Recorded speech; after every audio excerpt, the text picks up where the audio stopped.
Assalamualaikum warahmatullahi wabarakatuh. Selamat siang teman-teman sekalian. Eh, Materi statistik industri 2 kali ini saya agak sedikit maju ya karena uji normalitas data dan uji normalitas data yang saat ini saya pakai adalah dengan menggunakan metode uji Kolmogorov-Smirnov. Pada dasarnya uji normalitas data harus teman-teman lakukan sebelum teman-teman melakukan uji parametris. Misal, kalau kalian masih ingat di slide Introduction to Hypothesis Testing ya, di sana saya pernah menyampaikan syarat uji hipotesis adalah bahwa data telah dilakukan uji normalisasi, ya, telah diuji normalitasnya. Salah satu metode pengujian dan yang saat ini akan kita pelajari adalah dengan metode uji yang namanya Kolmogorov-Smirnov. Maka atas dasar itu, saya akan menyampaikan materi bagaimana cara kita melakukan uji normalitas data. Ya. Baik, apa yang dimaksud dengan uji normalitas data? Uji normalitas data adalah salah satu metode uji ya untuk mengetahui apakah sebaran data penelitian yang kita gunakan itu berdistribusi normal atau tidak. Normalitas seperti yang tadi sudah saya sampaikan, uji normalitas atau data yang berdistribusi normal itu merupakan syarat mutlak yang harus dipenuhi oleh data kita sebelum kita melakukan uji statistik parametris. Misal, uji Pearson correlation, uji T atau t-test ya, kita sudah mempelajarinya t-test, uji regresi linear, materi kedepannya nanti. Nah, sebelum kita melakukan uji parametris ini, maka data kita itu syaratnya harus data yang berdistribusi normal. Salah satu metode uji normalitas ada banyak ya sebenarnya, tapi saat ini saya akan mengenalkan uji Kolmogorov-Smirnov. Ya, ini dua orang yaitu Andrei Kolmogorov dan Nikolai Smirnov. Mengapa saya mengenalkan uji Kolmogorov? Karena ini merupakan salah satu metode uji yang cukup simpel dan juga uji Kolmogorov ini sudah dengan asumsi bahwa data kita itu berdistribusi populasi teoritis yang bersifat kontinu. Ya, data kita sudah dianggap atau kita sudah mengasumsikan data kita itu bersifat kontinu. Baik, uji Kolmogorov-Smirnov itu ada dua. Yang pertama, one sample Kolmogorov-Smirnov test. Dilihat dari namanya, ya seperti one sample t-test, ya berarti data kita hanya terdiri dari satu buah sampel, compare a sample, satu buah sampel, yang kita bandingkan dengan sebuah probabilitas referensi, ya. Jadi kita hanya membandingkan satu buah sampel dengan sebuah nilai probabilitas referensi. Yang kedua ada two sample QS test. Di sini nanti ada dua sampel yang kita bandingkan. Saat ini yang akan kita pelajari adalah yang one sample QS terlebih dahulu. Jadi nanti yang akan kita lakukan di sini ya, in the special case of testing for the normality of the distribution, ya kita akan melakukan uji Kolmogorov dalam rangka uji normalitas. Sampel atau standardized, jadi sampel ini akan kita uji ya standarisasinya, and compare dan kita bandingkan dengan a standar normal distribution. Akan kita bandingkan nanti dengan nilai distribusi standarnya. Misal, contohnya ya kasus yang pertama ini, kita di sini ada beberapa data ya, yaitu tinggi badan, jadi satuannya dalam distribusi, maaf, satuannya dalam sentimeter. Nah, kita akan uji apakah data tinggi badan dari sampel ini itu berdistribusi normal. Teman-teman juga bisa lihat video YouTube yang saya sertakan linknya di bawah sini. Ini sebagai referensi referensi dari pembuatan materi ini. Seperti biasa, dalam uji Kolmogorov-Smirnov ini kita mengikuti 4 langkah prosedur uji hipotesis ya. Jadi ada 4 langkah dan kita mengikuti prosedur uji hipotesis. Yang pertama, nanti kita lakukan atau kita buat kalimat hipotesisnya. Untuk kasus yang tadi saya sampaikan, apakah data tinggi badan sampel itu berdistribusi normal, maka null hipotesisnya, H0-nya, itu kita buat dalam nada yang negatif ya. Berarti data yang kita uji,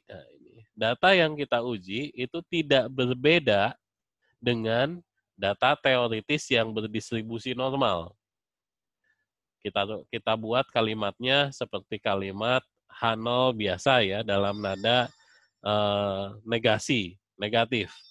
Maka kita buat dalam kalimat tidak berbeda. Data yang diuji tidak berbeda dengan data teoritis yang berdistribusi normal.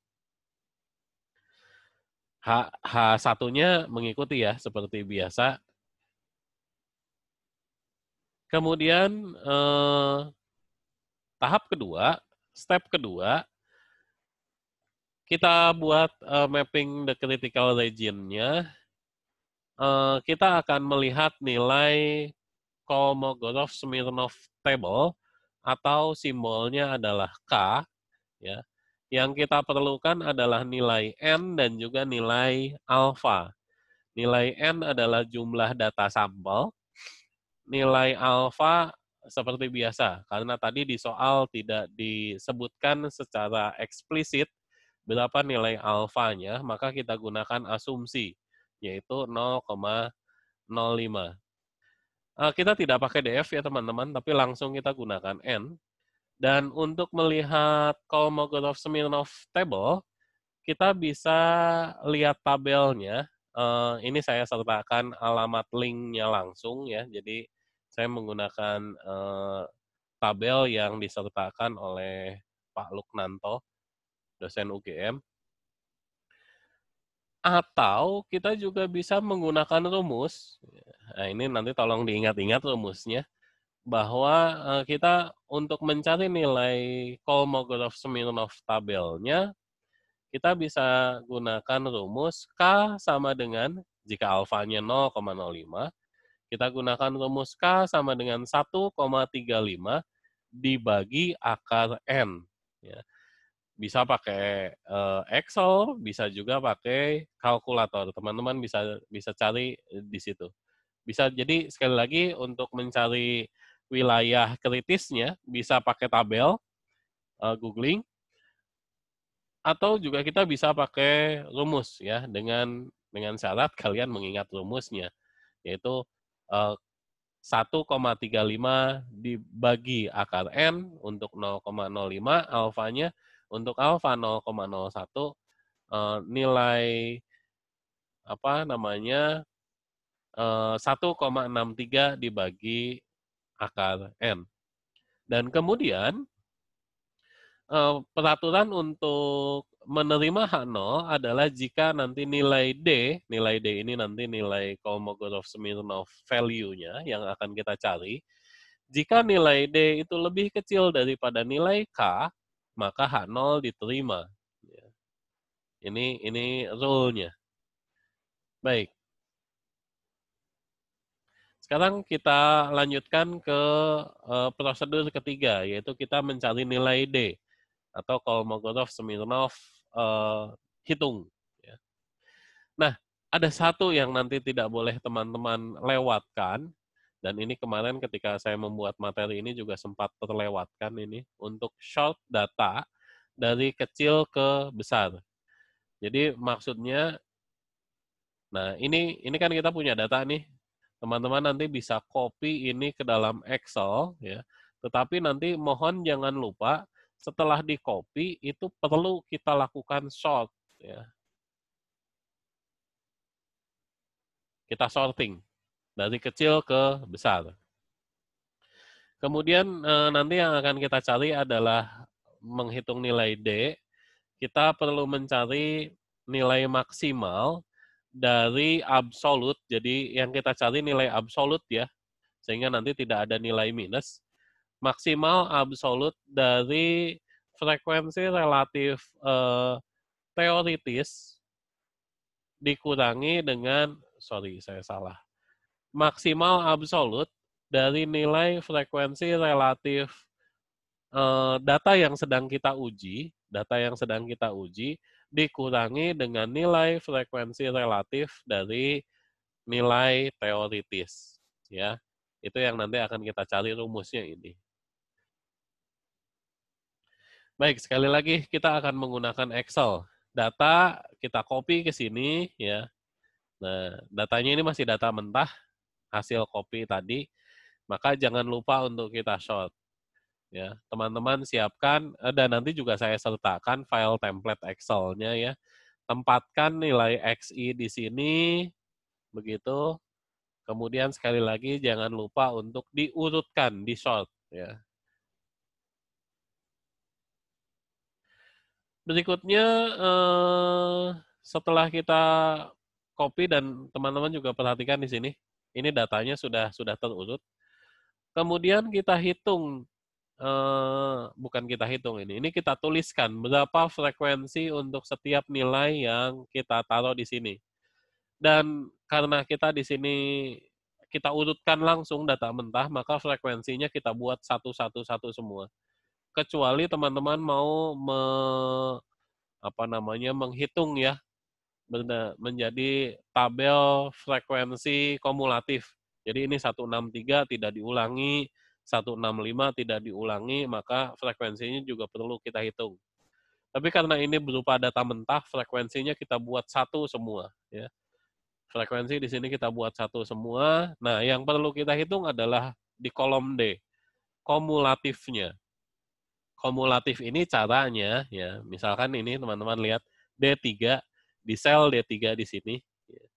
D3 ini adalah C3, sorry, ini ya D3. Ini, D3 ini adalah nilai C3 ditambah D2. D4, nilai C4 ditambah D3. D5, nilai C5 ditambah D4. Jadi penjumlahan ke atasnya. Sehingga di sini nanti berurutan nilainya. Nilai kumulatif ini berurutan. Begitu.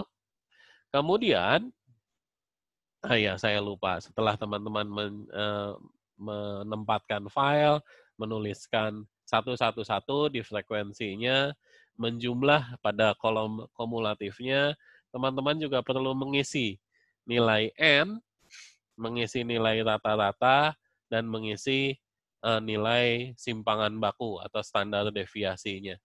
Karena kita pakai Excel, maka standar deviasinya gunakan saja fungsi Excel, yaitu sama dengan stddev, ya. st sama dengan stdev, kemudian kita short datanya, yaitu A2 sampai A16 ini. Lanjut, nah sekarang kita mencari nilai frekuensi yang diuji, ya frekuensi kumulatif yang diuji. Caranya adalah C2 dibagi L1.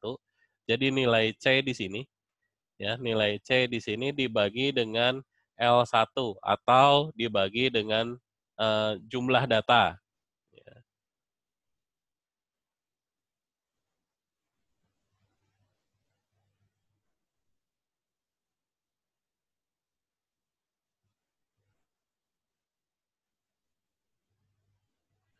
Ya, jadi nilai di sini dibagi dengan jumlah datanya.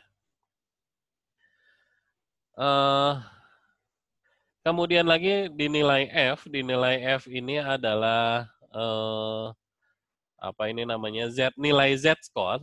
Rumusnya ini XI dikurangi X bar rata-rata ya. XI dikurangi X bar dibagi dengan standar deviasinya. Atau kalau kita excelkan B2 dikurangi dengan L2 X bar ya. X barnya ini B2 dikurangi dengan L2 dibagi dengan L3 simpangan bakunya. Sehingga nanti kalau sudah kita geret ke bawah, tapi jangan lupa L2 dan L3-nya itu kita kunci terlebih dahulu. Gitu ya teman-teman. Setelah ini kita dapatkan nilai Z-score-nya, maka kita lanjutkan dengan mencari nilai frekuensi distribusi teori. Di sini caranya kita gunakan rumus Excel ya. Kita cari berapa nilai distribusi normal untuk